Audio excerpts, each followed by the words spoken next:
A freezing night settled over the city, the dim streetlights casting long shadows on the cracked sidewalks of Madison Street.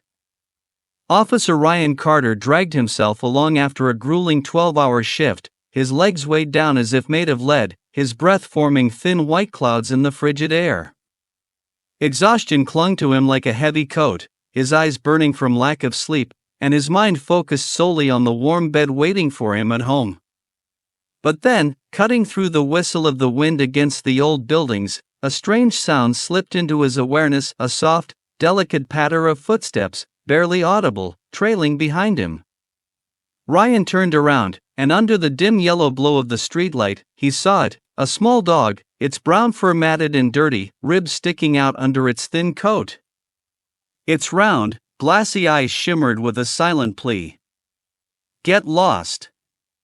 "I'm not your owner," Ryan growled, waving a hand dismissively. But the dog only tilted its head, refusing to retreat, continuing to follow him like a quiet shadow. Every few steps, Ryan glanced back, and it was still there, keeping just enough distance, as if waiting for something terrible to happen. "You don't have a home? Go away!" Ryan barked louder this time, his voice echoing down the empty street. The dog froze for a moment, then slowly resumed its pace, ears drooping, frail body shivering against the cold. Halfway down the block, Ryan's patience snapped. He stopped abruptly and turned to face the dog. It stood still, eyes wide and glinting under the dim light, not with the usual hunger or fear, but with a deep, desperate terror, as if it was begging him with its whole fragile soul. "What do you want?" Ryan muttered, his tone softening despite himself. He crouched down, extending his hand slowly. The dog trembled, hesitating, but didn't run. The cold wind whipped down the street, carrying the stale scent of damp concrete. As Ryan moved closer, he noticed something unusual, a battered leather collar around the dog's thin neck. Tucked into the torn edge of the collar was a crumpled slip of paper, shoved inside carelessly, almost as if someone had done it in a panic. Ryan's hand trembled as he pulled out the note, his heart hammering against his ribs. The dog stood frozen, watching his every move with unblinking eyes. Under the weak light, Ryan unfolded the paper, and his breath hitched painfully in his throat. Shaky, uneven handwriting, clearly from a child, filled the note. "Help my brother, very sick, no food, no water, apartment 4C, Elmwood Street." Each word struck Ryan like a knife to the chest, adrenaline surging through his veins. He looked up at the dog, and it wagged its tail weakly, as if saying, "Hurry. There's no time." Fatigue vanished in a flash, replaced by a sharp, cutting urgency. "Let's go!" Ryan shouted, launching into a sprint, his boots pounding against the pavement. The little dog, frail as it was, bolted after him, claws scraping against the concrete. Their breaths mixed with the howling wind as Ryan followed the dog through narrow alleys and darkened streets. Ahead of them, a crumbling apartment building loomed on Elmwood Street, peeling paint, boarded-up windows, a place that resembled a tomb more than a home. The dog darted through the broken security gate hanging off its hinges. Inside, flickering fluorescent lights buzzed weakly, casting a sickly yellow glow over the filthy, garbage-strewn floor. The stench of rot and decay made Ryan gag. He raced up the creaking staircase, each step groaning under his weight, heart thudding so hard it felt like it might burst. At the fourth floor, the dog stopped at a door marked 4C, scratching frantically at the threshold, a desperate whimper rising from its throat. Ryan hammered his fist on the door. "Police! Open up!" he shouted. Silence answered him. The dog barked wildly, claws raking the wood, a panicked urgency in its every movement. Ryan's gut tightened with cold dread. He stepped back, inhaled deeply, and slammed his boot into the door with all his strength. The frame splintered, and the door crashed open, releasing a wave of foul air, rotting garbage, mildew, and hopelessness. Light from the hallway spilled into the dark room. And then Ryan saw them, huddled in the far corner, a boy no older than 8, clutching a bundled figure to his chest. A baby. The boy's wide, terrified eyes reflected the dim light, his lips cracked and bleeding, his frail body trembling. The baby in his arms was almost motionless, its tiny chest rising and falling in weak, shallow breaths, its fever-flushed face red and blotchy. "Oh God!" Ryan whispered, his feet frozen to the floor as the crushing reality of the scene sank in. Then instinct took over, and he surged toward them, stepping into the darkness to face whatever nightmare was waiting beyond. The ambulance doors slammed shut, and the wailing sirens tore through the night as Ryan sat inside, gripping the trembling small hand of the boy he had just rescued from apartment 4C on Elmwood Street. The infant, so weak he was barely breathing, lay on a stretcher surrounded by paramedics, 4 lines and machines beeping frantically.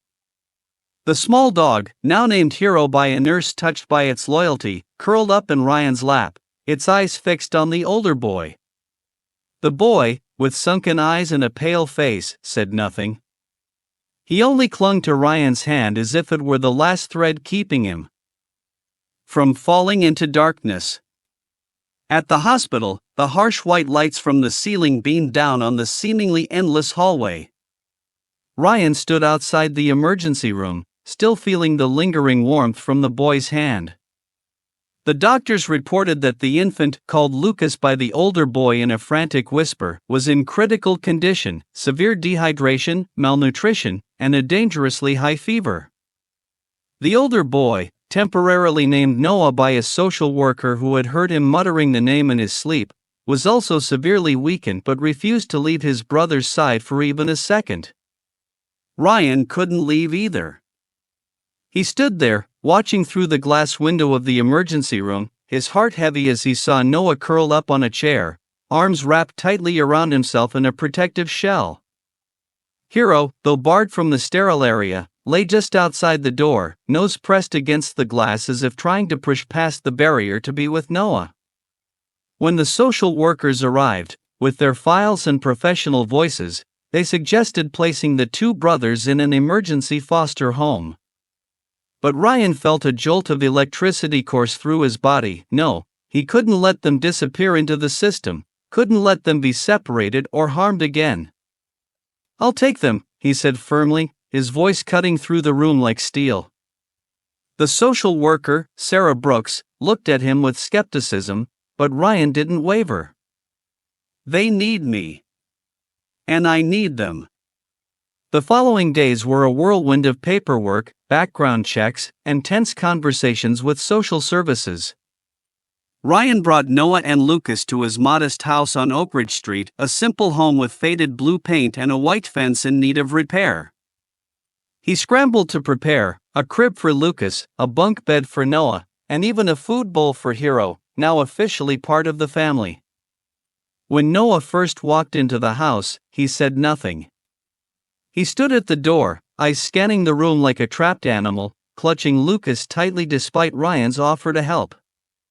Hero followed closely behind, tail wagging faintly, as though trying to reassure him. Noah didn't sleep in his bed. The first night, Ryan found him curled up on the floor beside Lucas's crib, Hero pressed close against him, breathing evilly like a silent guardian. He didn't touch the toys Ryan had bought, barely ate the meals Ryan prepared, and even hid half of the food under his pillow, a survival habit of a child who had known hunger for too long. Ryan tried talking to him, but Noah only answered with brief nods or empty stares. Every loud noise, a passing car, a slamming door, made him flinch, shrinking back as if bracing for a blow. But Hero changed everything. The small dog, though thin and fragile, stayed close to Noah, licking his hand when he trembled and nudging his leg when he was quiet for too long. One afternoon, Ryan brought out an old ball from the garage and rolled it into the backyard. Noah didn't move at first, only watching as Hero chased after it, tail wagging furiously. Ryan pretended to stumble while trying to catch the ball, falling to the ground with an exaggerated groan. For the first time, a small sound escaped Noah, not quite a laugh, but a quiet breath that felt like relief, as though he was remembering how to feel joy. Day by day, Ryan's patience began to take root. One morning, as he made pancakes in the kitchen, the smell of butter and syrup filling the air, Noah didn't just stand at the doorway watching, he walked in and sat at the table, hands resting neatly on his lap. Ryan placed a plate in front of him with a smile. "Go ahead, there's plenty more." Noah hesitated, staring at the food as if unsure it was real, then slowly picked up a fork. For the first time, he ate it all, bite by bite, not hoarding it for later, but letting himself feel full. Late one night, Ryan heard soft whimpering from Noah's room. He entered quietly and found Noah sitting against the wall, tears slipping silently down his cheeks, arms wrapped tightly around Hero. Ryan said nothing. He simply sat down beside him, resting a hand on his back. Noah stiffened for a moment but then relaxed, leaning his head against Ryan's shoulder, his breathing gradually steadying. It was the first time Noah let him touch him without flinching. In the soft glow of the rocket-shaped nightlight Ryan had bought, Noah looked so small, but for the first time, he seemed safe. Lucas slowly recovered, his cheeks gaining color, his soft baby laughter filling the house as Ryan held him. Noah started calling Ryan by name instead of staying silent. And one day, when Ryan asked his name, Noah whispered, "Noah," as if finally allowing himself to reclaim his own identity. Hero, now healthier with regular meals, became the glue between them, a friend, a protector, and a constant reminder that they were no longer alone. From the wreckage of apartment 4C on Elmwood Street, a family had begun to form, fragile, but resilient, bound together by the loyalty of a small dog and the quiet, unwavering determination of a man who refused to give up. Autumn draped the city in a golden blanket of crisp leaves, the chilly breeze rustling through the trees lining Oak Ridge Street. Ryan's small house was no longer quiet. Lucas's bright laughter echoed from the living room, where the now chubby toddler wobbled on unsteady legs with Noah's steadying hand guiding him. Hero, once scrawny and fragile, now strong and sleek, raced around them, his tail wagging like a little propeller, always on guard. Ryan stood in the kitchen doorway, coffee cup in hand, warmth spreading through his chest as he watched them, the comforting feeling of a real home. Noah had changed. His eyes no longer held the haunted look from the first day he left apartment 4C on Elmwood Street. He no longer hid food under his pillow or flinched at loud noises. When Ryan ruffled his hair or pulled him into a quick hug, Noah leaned into it instead of pulling away, a small gesture, but one that spoke volumes. At school, he had started making friends. Tommy, a bespectacled Star Wars fan, had even come over to play a few times. Noah's colorful drawings, mostly of Hero and sunny skies, now decorated the refrigerator, making the house feel more alive than ever before. But one afternoon, while cleaning up Lucas's latest mess on the dining chair, a white envelope slipped out of Ryan's jacket pocket. He picked it up, his hand tightening when he recognized the handwriting, Noah's mother's. The woman who had abandoned her sons with nothing but a cold note nearly a year ago. His pulse quickened, a mix of anger and dread swirling in his chest. He had received a call from her weeks earlier, a shaky voice on the other end of the line apologizing and begging to see her children. He had hung up, unwilling to risk Noah being hurt again. Now, this letter sat in his hand like a ticking bomb. Ryan battled with himself all evening. He wanted to tear the letter apart, to shield Noah from false promises and shallow apologies, but he knew Noah deserved the choice. When Lucas had fallen asleep and the house was quiet, Ryan sat down next to Noah on the couch, where the boy was reading with Hero curled up beside him. "Noah," Ryan said gently, setting the envelope on the table. "This is from your mom." Noah's eyes widened, his face draining of color, his hands going still. Hero sensed the tension and pressed closer to him. Noah took the letter with trembling hands, opened it, and scanned the dense lines of writing.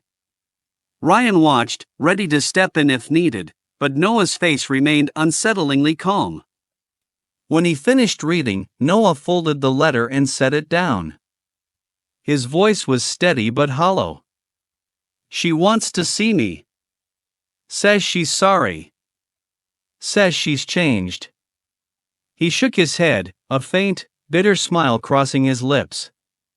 "She used to say that to Lucas when he cried, that things would get better, that she'd fix everything, and then she'd leave again." Ryan's chest tightened with pride and heartbreak.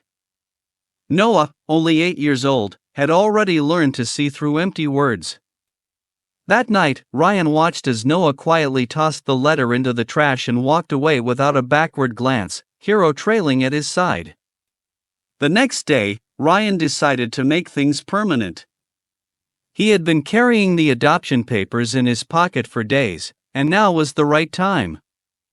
When Noah walked into the kitchen after playing with Hero, Ryan placed the envelope on the table. "If you're ready," Ryan said, his voice thick with emotion, "I want to officially adopt you and Lucas." Noah stared at the papers, his eyes widening. "You really want me?" His voice cracked, tears welling up. "More than anything," Ryan whispered. Noah hesitated for only a moment before rushing into Ryan's arms, his small frame trembling as he sobbed, "Yes." Ryan held him tightly, his own eyes stinging with tears as Hero barked, tail wagging furiously, as if he understood the weight of the moment. Court day arrived quickly. Noah wore a light blue button-down, his hands shaking as he fumbled with the buttons. "What if they say no?" he whispered. Ryan crouched in front of him, steadying his shoulders. "No matter what happens, I'll still be your dad." In the courtroom, under the bright lights and polished wood benches, the judge, a silver-haired woman with kind eyes, looked down at Noah. "Noah, do you want Officer Ryan Carter to become your legal father?"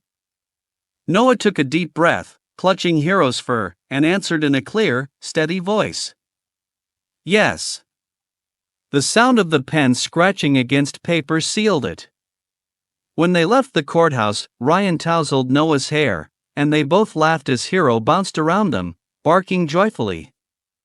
Their first Thanksgiving as a family was filled with warmth and laughter.